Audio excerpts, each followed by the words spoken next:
Chrissy, welcome. Thank you very much for having me. A pleasure. I'm going to introduce you. We are a few minutes early. People may come on, but let's get started since you're here. And I was just speaking with Anna, who's joined us today, who's really struggling. I encouraged her, as you heard, to put any questions, comments in the chat. She has fibromyalgia, and I'm just sort of bringing you up to speed. She has fibromyalgia, but she also has a history of trauma, substance abuse, and she's tried various HRTs. She's using a gel now, but she's really kind of having a hard time in several ways. So just know that she's here and may join us in comment. Welcome, Chrissy Court, to the perimenopause community. We're happy to have you here. Chrissy specializes in providing a caring and supportive ear to those struggling with depression, anxiety, relationships, anger management, ADHD, grief, trauma, and the stress of everyday life. With 20 years of work experience within the social service field in Canada and England, Chrissy continues to help individuals of all ages to gain coping skills and navigate their lives successfully. She uses therapeutic techniques such as cognitive behavioral therapy, expressive arts therapy, brief solution focused therapy, DBT, trauma and resilience approaches, motivational interviewing, narrative therapy, and mindfulness. And as I mentioned in my feed on Instagram, Chrissy is also an anthropologist, which I personally find incredibly exciting and interesting, and her knowledge in that field she has brought to her work and also to the conversation around perimenopause and menopause. So as we're able to sort of thread that through, or as Chrissy is able to thread that through, I encourage you to pipe in any questions, comments about that as well. So Chrissy, before we dive in, and I did receive questions from the community, which I'd love to get to first, before any that I wrote. You and I had occasion to speak last week ahead of this call, and I mentioned to you that one of the reasons I sort of wanted to dip my toe into the conversation around perimenopause and menopause was that I had read a magazine article several years back, a New York magazine. It was titled Midlife Psychosis. I couldn't remember all of the details, but I remember the feeling it brought up, which was sort of terror around the fact that as our hormones fluctuate in midlife, we can experience a real psychological upheaval. And my first symptom, which I didn't realize at the time, and I think many women don't realize, was anxiety. I had a history of sort of depressive episodes, but the anxiety was something unlike I had ever experienced at that time. And I ended up, in my gynecologist's office, who confirmed I was perimenopausal, and so on. So what I was really hoping to do here, other than open this up for you to sort of speak to us about what's all happening, is really sort of dial in on what solutions there are. And I know that, sorry, I'm just reading Anna's comments. I know that every situation is different. Every perimenopausal and menopausal woman's experience is different, but this piece I think is overlooked a lot. The more we talk about it, the more it's sort of like the vortex increases and we think, gosh, well, we've been talking about this all along, but that actually isn't true. So if you would like to start wherever you would, Chrissy, on this topic, this coming together of sort of hormonal fluctuations and sort of mental health issues, start there, and then I'll get to our community questions. Okay. The thing with perimenopause is a lot of times we haven't had the opportunity to talk about it. We have had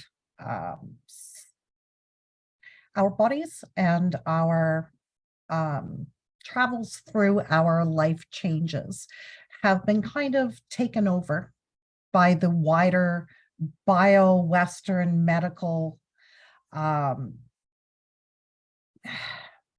arena, I guess. So that it used to be that women would come together and we would support each other. We would learn about things from our grandparents, from our parents, from, other women within our community, whether it was the wise woman of the village or what have you. And we've really lost track of a lot of that. Part of that is because of capitalism. Part of it is because of the medicalization of women's bodies, where we are taught that perimenopause is a deficit. It's a negative. It's our bodies wearing down, giving up. They're not working as they should do. And when we medicalize anything, it then means that it needs a medical solution. So it becomes like a disease or an illness, as opposed to just part of our life cycle and what is much more natural and fluid than fitting into a nice little medical box. Historically, certainly in regards to the last 80 years, one of the quick things that if women are having issues, what we'll do, the number one answer was we will give them a hysterectomy or a partial hysterectomy. A lot of our concerns were dismissed. Well, you're just a woman. You're being hysterical, which is why they do hysterectomies. Right.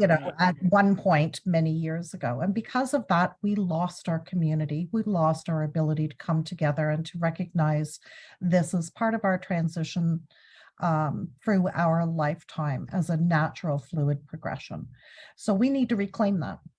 We need to take that back so that we can know what's coming, so we can support each other, so we can create a community where we can all come together and know that this is just a natural part of our lives. Thank you for that, Chrissy. We know sort of about the hormonal fluctuations and how that sort of drives the potential for mental health crises or fluctuating sort of responses to things, people in our lives that maybe, up until then has been relatively smooth sailing, but then, our hormones start doing this thing, and maybe our reactions also start doing this thing, our feelings, our emotions, anger, sadness, all of this kind of thing. But I'm wondering what else might be at play other than hormones, that if anything. I mean, I think we maybe overlook lifestyle, or not overlook it, but I think relationships is a tough thing and can become really challenging around this season of life. And I'm wondering kind of what your experience is, what you have heard, what you know about these things coming together. Well, like you said, a lot of this has to do with hormone fluctuations and even getting a basic understanding of that, because it's not like everything. Yes, Anna, I absolutely agree with that. I had the same thing with almost all of the women in my family. So I had no access to information because they didn't go through menopause. So I absolutely agree. That's really created this empty spot within the world of women, and we need to come back to that. But with hormones, we often think, oh, our hormones are decreasing in how we're projected. There's more than one hormone involved. There's both the progesterone as well as the estrogen, and they don't come down at the same time. This one might drop this much, this might drop more, then they'll suddenly come up. And we are one giant ball of chemicals. And what our bodies want to do is create a sense of equilibrium. So when these start to fluctuate, it impacts other chemicals in our body, like neurotransmitters, such as dopamine, which gives us our joy, or serotonin that helps us with our sadness and depression. Again, because our regular hormones, which are actually steroid hormones, the estrogen and progesterone, as they fluctuate. Thank you for joining us, Danielle. Hi, Danielle. As they fluctuate, these other ones do, which is what controls our mood regulation, our anger. Remember, the fear that we have and the anxiety and anger are all the same thing. It uses the same part of your brain. It uses the same chemicals. So that's all the part of it. And that's our norepinephrine. So everything just desperately tries to find that equilibrium again. And that's why it impacts our emotions in such a large way. Hi, Brandy. Actually, in relationships, we can be highly sensitive in it. We will react in ways that we normally wouldn't have. Think of having a sunburn. If I go like that on your arm, that wouldn't be an issue at all. If you've got a sunburn and I do that, you're through the roof. Right. On an emotional level, that's kind of what we're going through perimenopause and menopause. Okay, thank you for that. That was helpful and interesting to sort of reconnect with the idea that it's not just the sort of major sex hormones that we know about that are impacted during this season. It's all of the others that help to regulate our emotional homeostasis or balance as we know it. Chrissy, I'm going to get to some of the community questions and then I'm going to circle back to what's coming on the chat. Okay, someone wrote in, and I'm paraphrasing more or less because I rewrote her question right before I came down here. I had major mood swings since entering menopause and postmenopause. I went on HRT and within weeks became very depressed. My doctor said she didn't think it was the HRT, but I have read it can be a side effect. Can you unpack that a little bit for us? Again, when it comes to our hormones and all of the chemicals in our body, they can absolutely, you change any one of them, it can have that kind of an impact. Eat 10 Mars bars, your blood sugar level goes through the roof. You start releasing a lot of other chemicals in your body. This is going to be very hard. So cortisol is released. Then when that drops, everything else again changes again. So which is why you can have that that down after a sugar high. All of these chemicals interact with each other. So it does make sense that if one changed, it would that HRT. Right. Sorry about that, Chrissy. With the HRT changing things because that's introducing more estrogen and progesterone. Okay. Speaking, there's a reason for doing both of those instead of just the estrogen as well, because there's an increased risk of a number of things like blood clots and breast cancer if you take estrogen alone. So that's why both. And you also, another way of trying to avoid some of those side effects or those concerns is also to make sure that you start HRT within, I believe it's 2 years of having reached menopause, and before the age of 60. So that then makes it so it's not so much of a concern. Yeah, that's an interesting one. And I've had conversations with physicians, and many at this juncture, or I can't say all, but many will say starting HRT when you're in perimenopause is okay in many cases, in most cases, but certainly after 60, for some, it becomes a different conversation to have with your gynecologist. Okay, so another question from the community. And this was a really broad one, but I think we kind of like, we're going to dive right in now. I need guidance controlling my inner rage. What say you, Chrissy? That is where we can look at a lot of things. And this isn't just for the rage, it's also for depression, anxiety. Remember, anxiety and anger are the same. You're still in the fight, flight, or freeze portion of your brain.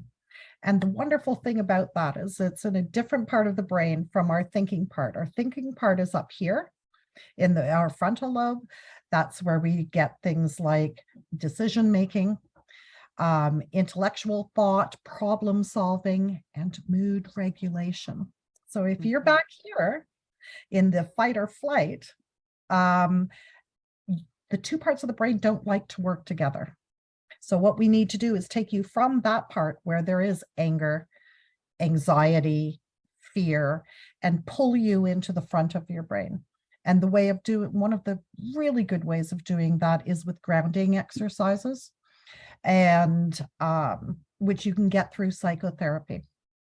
Very easy to learn, and there are hundreds and hundreds of ways of doing it. So there's always, you can always find something new. If one doesn't work, you can try something new. So Chrissy, give us 3 examples of grounding exercises.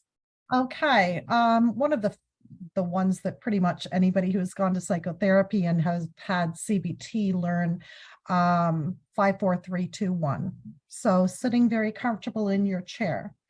One of the first things I often tell people is, where are your shoulders? Because when we're angry or anxious, you'll usually find that they're raised.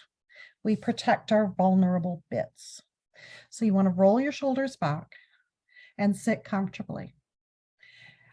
When you were in school, you used to have flashcards, 2 + 2 = 4. I want you to picture that in your brain. You do not have to say it, just have it there, so that you will look at 5 things that you can see, and you will spell them on a flashcard in your mind. So for example, I would say pen, P-E-N, cup, C-U-P, and you picture it in your head. 5 things that you can see. 4 things that you can feel. It could be the chair under your bottom, C-H-A-I-R. 3 things that you can hear.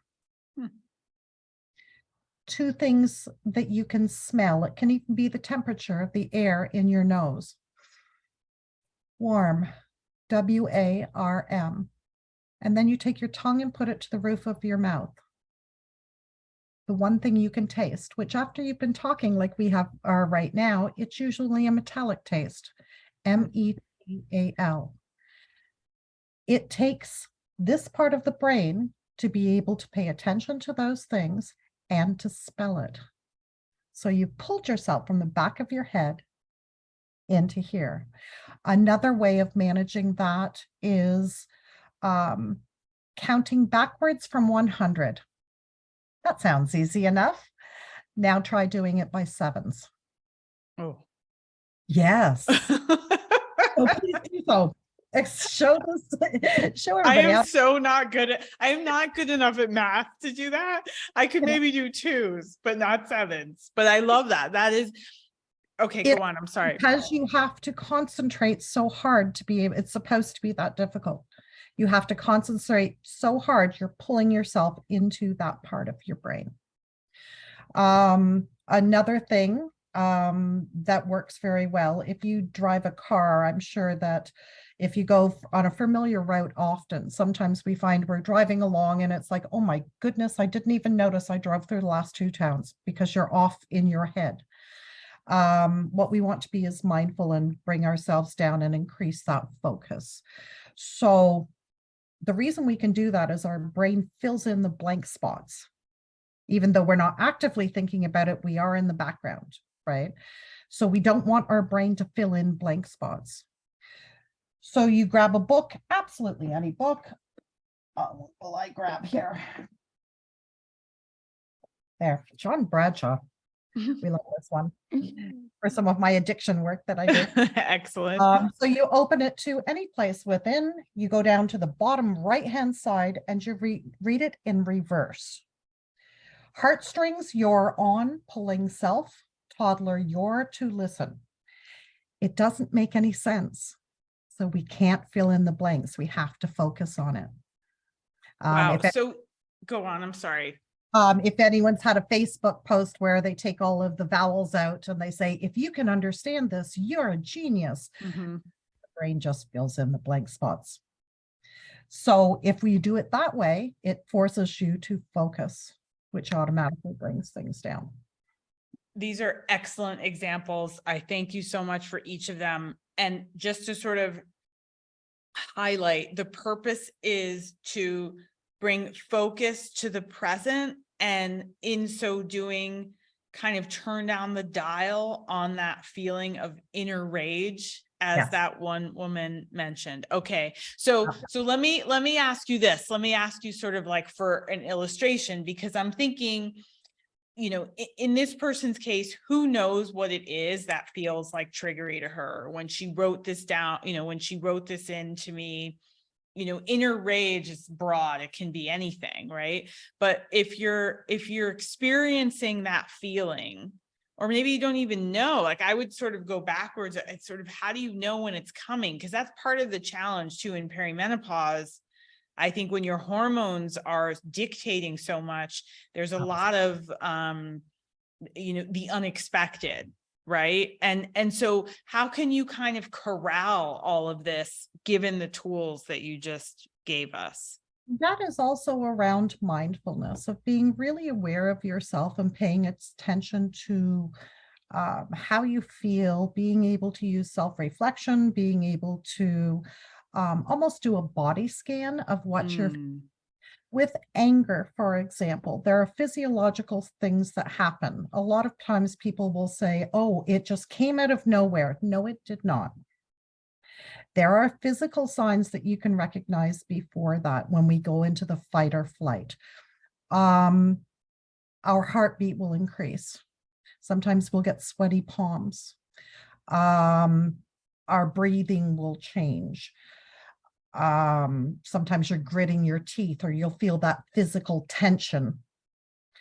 Our digestive system shuts down, because the worst thing in the world that would happen when a Tyrannosaurus Rex was chasing us is that we'd say, excuse me, I need to go to the washroom.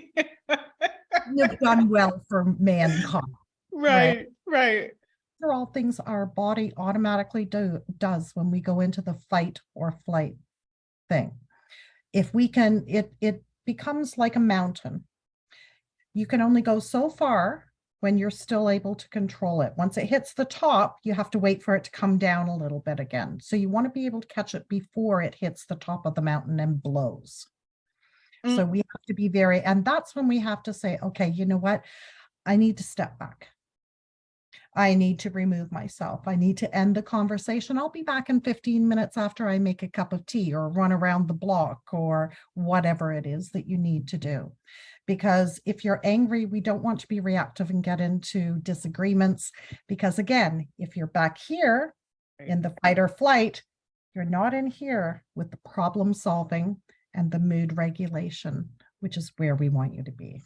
Okay, Chrissy, this is so helpful. And I'm thinking of many things at once. So let me try and get the sentence out and make it make sense. I'm thinking, first, I was thinking about my own kind of what I experience when I start feeling that feeling, you know, the anger coming on. And you're so right that if you really think about it, you can feel something is coming, even if it's all hormonally driven. Right.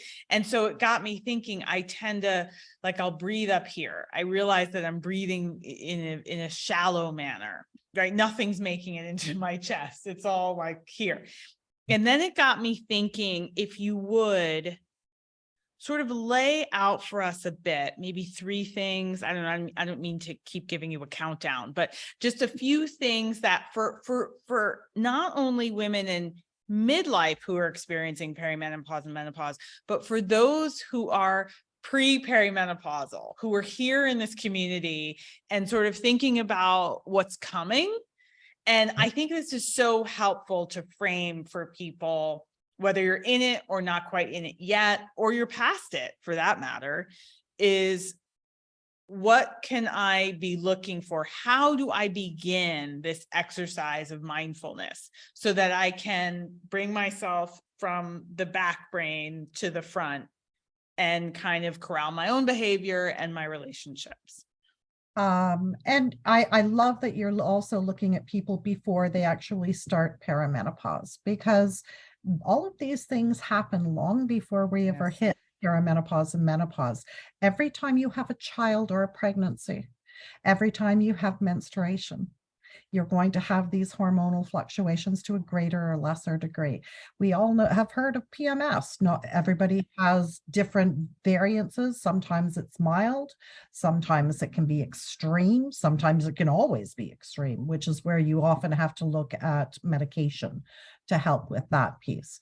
But mindfulness is something that we should be able to teach, and certainly mood regulation is what we should be teaching our 2-year-old daughters, Yes. to Yes. recognize their body. The worst thing you can ever say to a child is, stop that crying. Mm-hmm. Have you ever, Mm-hmm.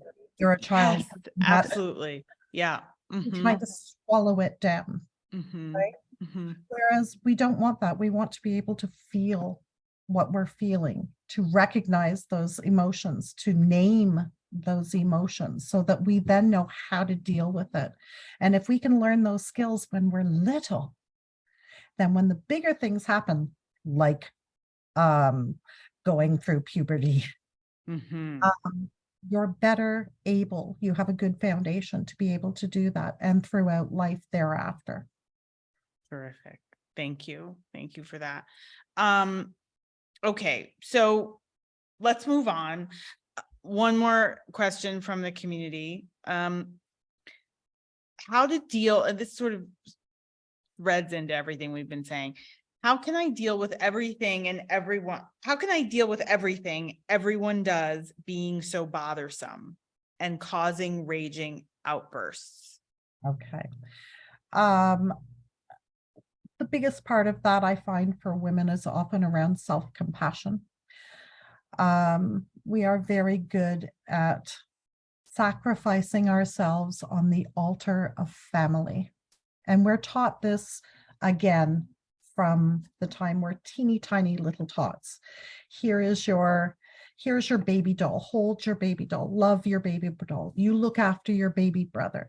And we automatically learn to be the nurturer, the carer. Unfortunately, we tend to do that at our own expense. What I try to tell women is the exact opposite. Yes, you can care for your children, your parents, your spouse, your workmates, your neighbors. However, if you ask a young mom, especially, who comes first? What is your first priority in your life? Oh, my children. Then you're wrong. Your first priority has to be yourself. And that feels wrong to us. We feel selfish if we say that. But your loved ones, your children, your parents, your partner deserves the best you that you can be. If you go down, they'll all go down. Yes.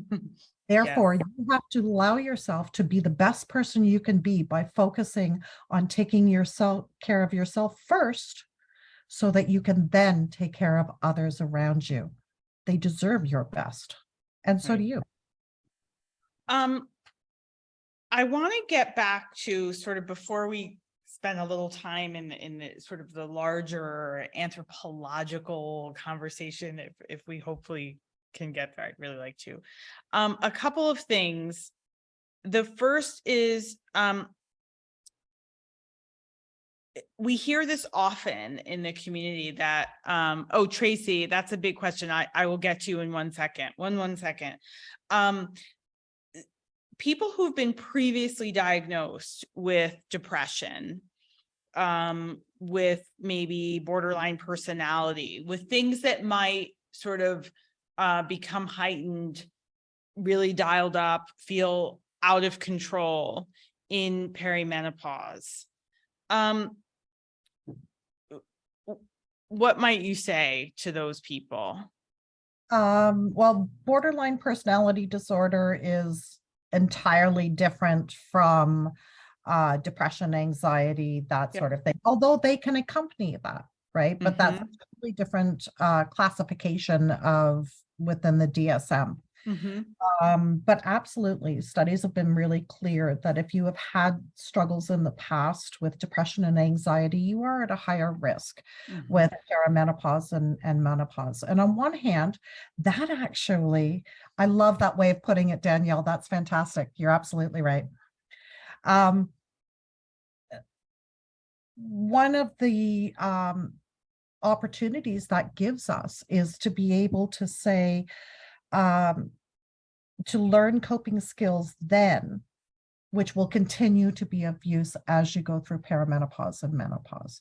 Psychotherapy is brilliant for that. It Mm-hmm. really, not only to learn new coping skills, which is a huge bit, because the idea of any social worker or psychotherapist is to basically to work yourself out of a job.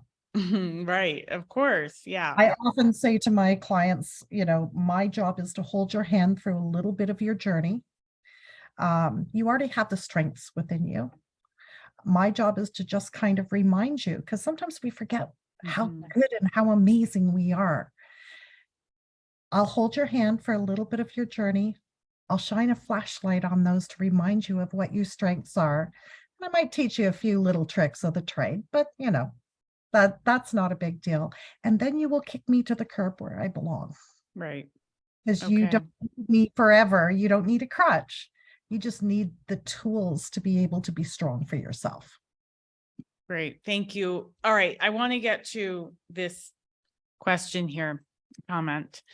I seem to find myself in a perpetual state of anticipatory grief and sadness over things that I can't control, like feeling painfully sad, knowing my dog will die one day, or that my kids are going to grow up and move away, and thinking of the emptiness I will feel in my house.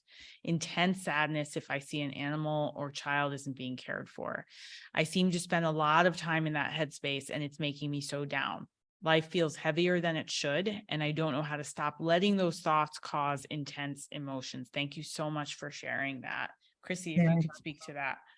That again is where CBT can be really, really useful, because it does sound like there's some potentially some depression and anxiety going on in there. It doesn't necessarily mean it needs a diagnosis. It might be just the symptoms of, because there's also a timeline. If when I was in my first abnormal psychology class ever, the best moment of my educational life in that class was that I wasn't allowed to open up my textbook. And the reason was the professor wanted to tell us, before you start looking at these, want you to know you have every single solitary disorder in the book. It's called being human. Mm. The difference between being human and it being a psychiatric illness is when it negatively impacts your life to the point that you are not enjoying your life to its fullest. And it's like, oh, how much does that normalize mental health and wellness? Yeah, I love that. And like that was just magical for me. And Mhm. it's like, okay, so we are all going to be depressed, have depressive symptoms at times, or experience anxiety. It's when it gets to be all the time that we need to address it. And psychotherapy is always usually the first shot at the ball, so to speak. Um, Medication should be the last. I always start with three basic things. How are you eating? How are you sleeping? And what is your exercise level? Hmm. That's the foundation to start from. And there are all kinds of information and resources that can be provided to help you learn how to tweak that to hopefully have a positive impact on how you're feeling, and also to make you feel like you are more in control as opposed to your body and your chemicals controlling you. Chrissy, I was going to get to this later, but I think it's just an appropriate place now. For someone like this community member who shared this this feeling, which I can empathize, just feels all encompassing in some moments. And as you said, perhaps there's some depression there, maybe some anxiety. And let's just assume she is in perimenopause. She's on her way to being postmenopausal. So that is a component in her mind at the very least, right? She's here in this community. So given that information, and for anyone and everyone who may be in that space, perimenopausal, suffering with maybe low-grade depression or anxiety, feeling these kind of, anxious, worrisome thoughts, beyond cognitive behavioral therapy, I appreciate what you're saying about medication being the last, but I'm just curious for those people, and I can speak personally, the hot flashes was the thing that for me said, okay, I'm done. I want to take HRT because they were so intense and so debilitating. But prior to that, I have to say a lot of my symptoms were around managing with alternative medicine, my mental state. And so HRT being on one end, and I don't know what is on the other, if you could kind of walk us through what you might offer to a patient coming in your office saying much the things that our community members shared. Again, like I said, I start with the three basics. I will also look at, start talking about some alternative options as well, which might be anything that is around self-care. Okay. So, there are some herbal remedies that can be really helpful. I am not a medical doctor, nor am I a naturopath or a herbal medicine practitioner, although I have a huge amount of interest and around that. But I know there are things like black cohosh or St. John's wort and this sort of thing. You can either go to a herbal medicine practitioner for that or a naturopath to look at those options. It's always important to work with your medical doctor in conjunction with that. Hopefully you have a doctor that is open to alternative suggestions as well. There's a lot around yoga and Pilates, which is really important.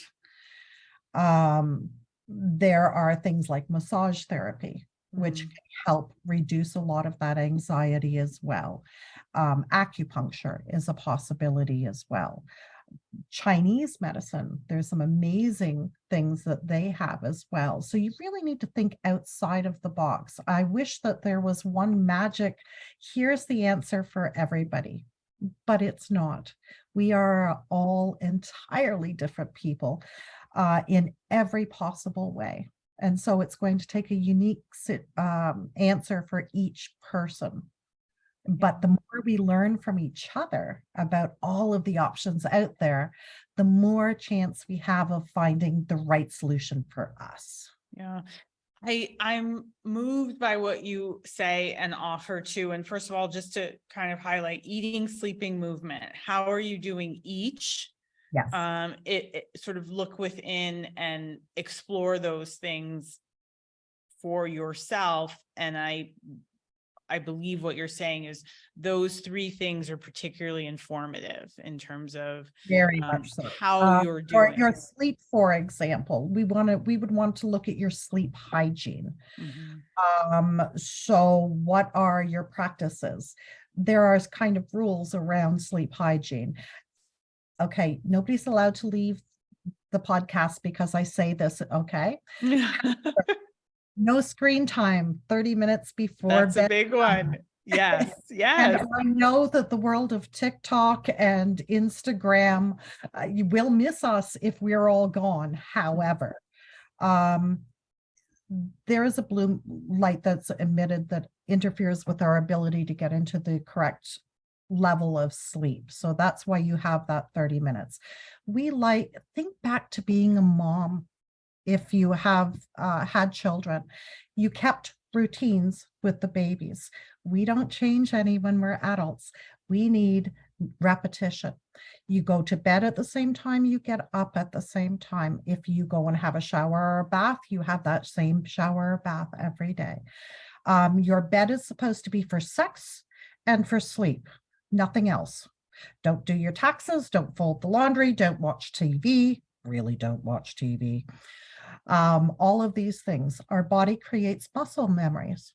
So when we want to go to bed, our bodies to say, am I going to have sex? No? Okay, I'm going to sleep now.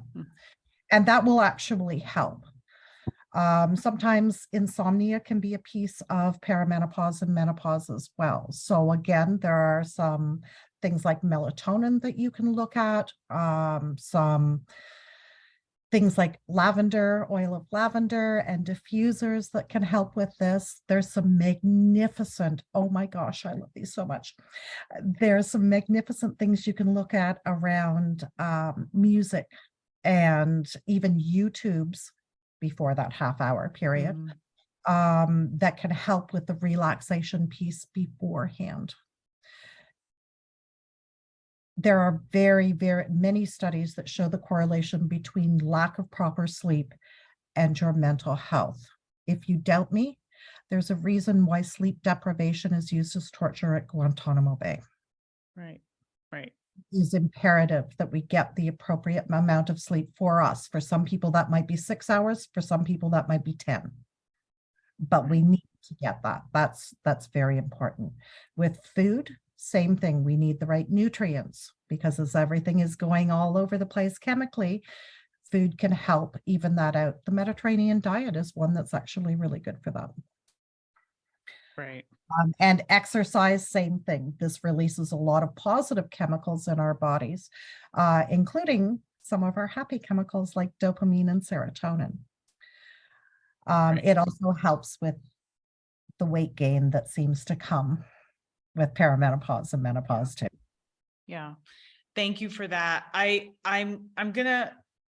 just want to read the couple of comments that came in, and then I don't think we're going to get entirely, unfortunately, into the anthropological discussion, but all of what you shared did make me think about something, and I'd love for you to sort of conclude us around Absolutely. a response to that. But first, let me read our community member who talked about her depression, followed up by saying, yes, thank you. I feel that it's making me not enjoy life the way I should. I have happy moments for sure, but overall my default thoughts are sadness. I am 48 and perimenopausal and wondering if I need to see what's going on with my hormones, but worried HRT could make it worse. I just have to say, if there's one thing I've heard from every physician I've had opportunity to speak to, it's that there's nothing to see with the hormones in terms of where you are in perimenopause, because all they show is that you are indeed in perimenopause. They're fluctuating, and they're fluctuating from 1 minute to the next every single day. That being said, I know there are other hormones that can be looked at, and Chrissy, you may know much more about that, but in response to this community member, what might you say? In regards to the fear of yeah, and worried about HRT, and this is actually the second person, because the first person said that she was worried about being on HRT because she's heard depression is a side effect.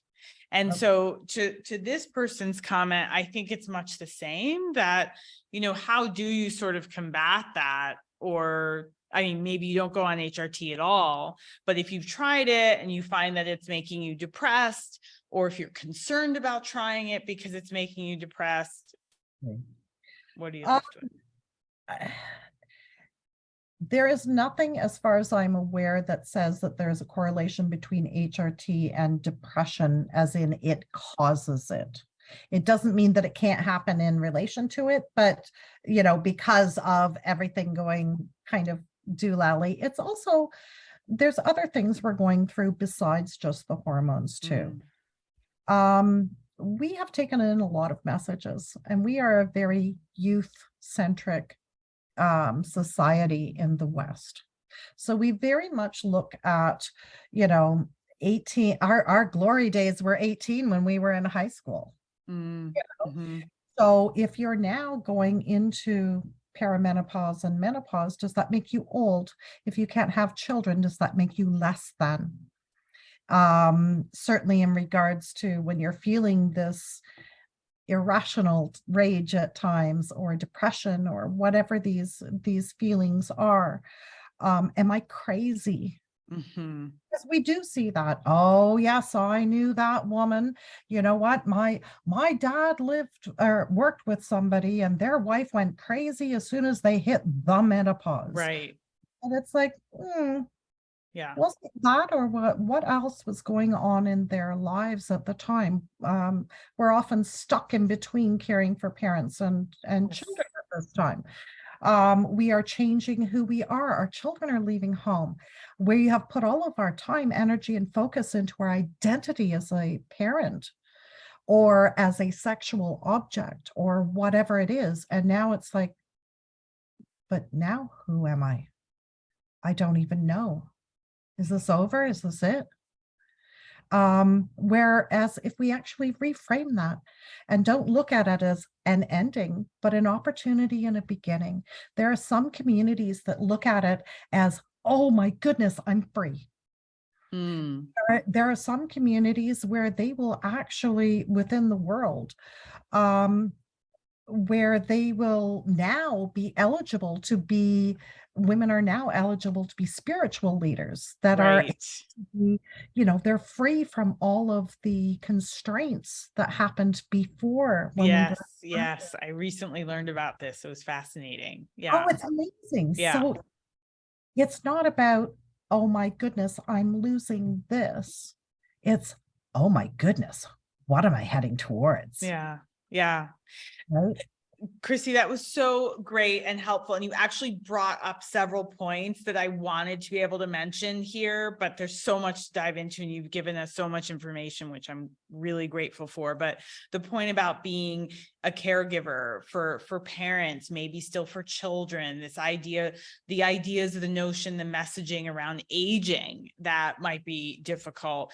And again, to circle back to trauma, or lessons learned maybe in your childhood that, sometimes I think like the things I was actually really mad about maybe came out or felt sort of more at the surface of me because I was in perimenopause, but really I was just angry at stuff that I had been angry at. It wasn't anything new. It was just stuff I hadn't Yes, said or dealt with. we stuff a lot of these things down. We don't have any choice because, again, we sacrifice ourselves. We're too Yeah. busy raising kids and establishing our careers, and Yeah. this time in our life we can say, okay, what messages have I been given since the beginning? Which ones am I going to keep? And which ones am I going to toss in the trash where they Yeah. belong? Yeah. Who am I going to be? What do I want to be? And that's what I would hope that I would leave people with, is that this can be a wonderful time of transition. Um, I have I have clients who at 43 years old, um, I have encouraged them to look outside of what they think life is and what it could be. I have one that is currently in a law program in Wales. Oh, Just wow. up and left, went to Oh, 43 God. years old, started a law degree. They're going to be a lawyer. Um, Awesome. there's a This is a time when we can reach our full potential, which includes getting rid of the garbage we've carried with us. And certainly in regards to trauma, that informs a lot. Um, so we can work. Maybe this is the time where, you know what, it's me time. I can work on that trauma. I can get rid of that heavy baggage I've been carrying around, stuffed down inside of me. Let's set it free, and let's set you free. Thank you, Chrissy. That is awesome. I want to say a couple of things. One, sort of revisiting the beginning of our conversation where you talked about I think a time that many of us don't recognize, which is kind of living in community or living with sort of around a lot of other people who we may see going through transitions. And there's actually there's a woman, she's also a podcaster, Omi Sade Bernie Scott, who podcasts, her platform is called Black Girl's Guide to Surviving Menopause. And she's wonderful. And the things she talks about are fantastic. But she wrote an article recently where she talked about the fact that no one in her family, the women in her family, and there are many, really talked specifically about menopause, but she was in observation of so many different ages of women over, the span, the time that she was growing up. So she saw a lot and she learned a lot, and there were conversations going on all the time with the women in her family when they got together. This one's got her period, I do too, these kinds of conversations, right? So even though specifically menopause may not have been talked about, there was a kind of a communal understanding. And to get back to what you said in the beginning of our conversation, I think that's something that this conversation sort of helps us reconnect with, and also the Peri community, right, itself, like just having space to sort of come together. I'm looking in the chats and people are saying, let's keep this conversation going in the app. And so to get back to what you talked about, just sort of remind us one more time why it's so important to come together to learn from each other about this perimenopausal menopausal journey. Who better to tell us about being a woman but a woman? And that doesn't mean, we have female doctors as well, which is great. But again, we have throughout the ages had a very important part in family, in the creation of societies and communities. And a lot of this was changed during capitalism, because what they needed is for us to go into the workforce. And it's terrifying. It's actually become so much worse. You see young people now who are going to be giving birth. What do you do? Oh, January 29th at 9 a.m. Excuse me. Right. And then I'm back at work. Yes, because it's actually being scheduled, because that works best for when we go on vacation.